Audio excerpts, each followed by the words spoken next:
I'm going to spend a few minutes to talk about a different kind of innovation that is happening in the area of education and why it's critical for us to understand that better and how it can help contribute to ultimately the objective of improving education.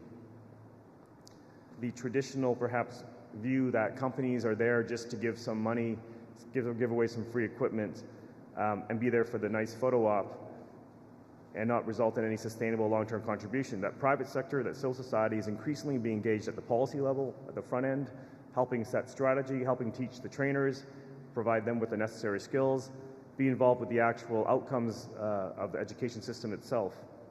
We absolutely do not believe partnerships are meant to replace the role or responsibility of government to deliver education, and that these partnerships are long-term and built on partnership principles, which means win-win for all parties. The number of times that we've come to a country or talked to a ministry and had no budget for one of $20,000, $50,000 to do a monitoring and evaluation baseline, to do a communications plan so that teachers understood what was going on and why were these partnerships being signed, to find one person, two people to hire to actually run a program management function within the ministry. This is the norm. Extremely frustrating when you have millions and millions and millions of dollars being funneled when there's no attention to the discipline of multi-stakeholder partnership management. How can multi-stakeholder partnerships in education bring speed, change, innovation, and new thinking to the current way of doing things? Because something has to change. We can't continue with business as usual with the current donor, multilateral, bilateral system, with the current ways that governments act. We're not going to achieve these critical objectives.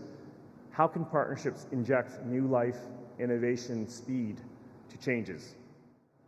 There's this perhaps false debate about access versus relevance. So I choose this term very provocatively, but it never should be one of either, but one of and.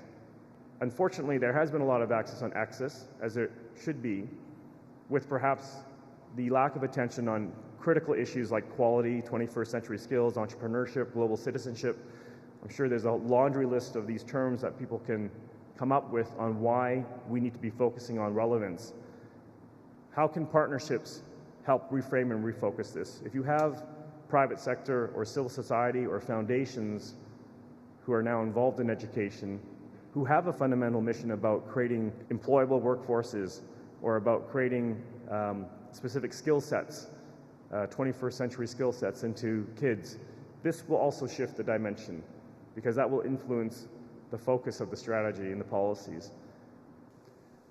Marwan Tarazi, Birzeit University in Palestine. Question for Mr. Mitra.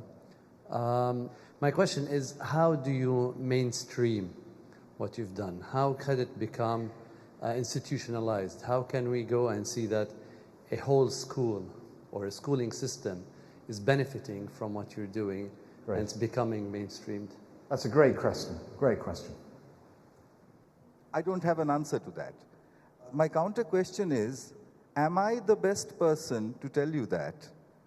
Because I figure that once the research is done, why should I not have agencies which then pick up the result and tell me whether this should go into a school, whether it should stand alone on its own, whether the costing is all right, whether it's sustainable, and so on.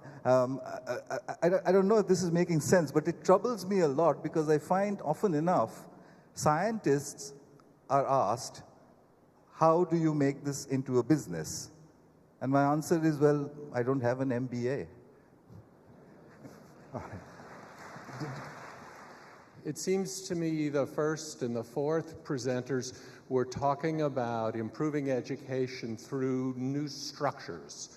And the second and the third panelists were talking about improving education by smashing the structures and doing away with them and going directly to the learners. So I'm curious how you all deal with each other's seemingly contradictory points of view.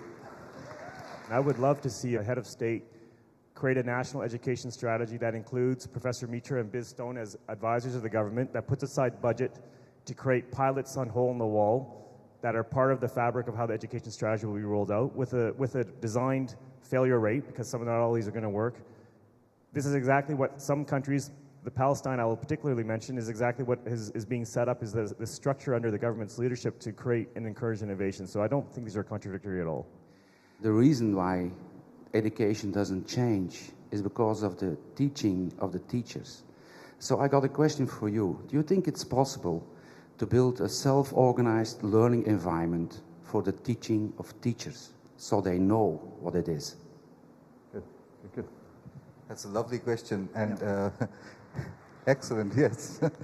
A number of teacher trainers are interested in introducing this section on self-organized learning into their teacher training, particularly for primary schools. If that happens, then hopefully the teachers will allow this sort of system to progress further. We should address the elephant in the room at this forum and ask ourselves, why not let's ensure that governments develop basic rules with regard to education, ensure access, and let the free market figure out how to get it done everywhere. Thank you. The free market left on its own has no obligations, it has no long-term vision, it has no strategic values. It is very much about making money. I think it's not so much the free market that's important. I think there is one missing subject. That missing subject is self-organizing systems. That missing subject is what explains financial recessions, bank collapses, Twitter, Facebook. What are self-organizing systems is what I think governments need to increasingly understand. So if there was a way, if I had to make a suggestion, if there was a way to train bureaucrats in the principles or the little that we know about self-organizing systems, then perhaps decision-making in the future will have changed. Thanks very much, everyone.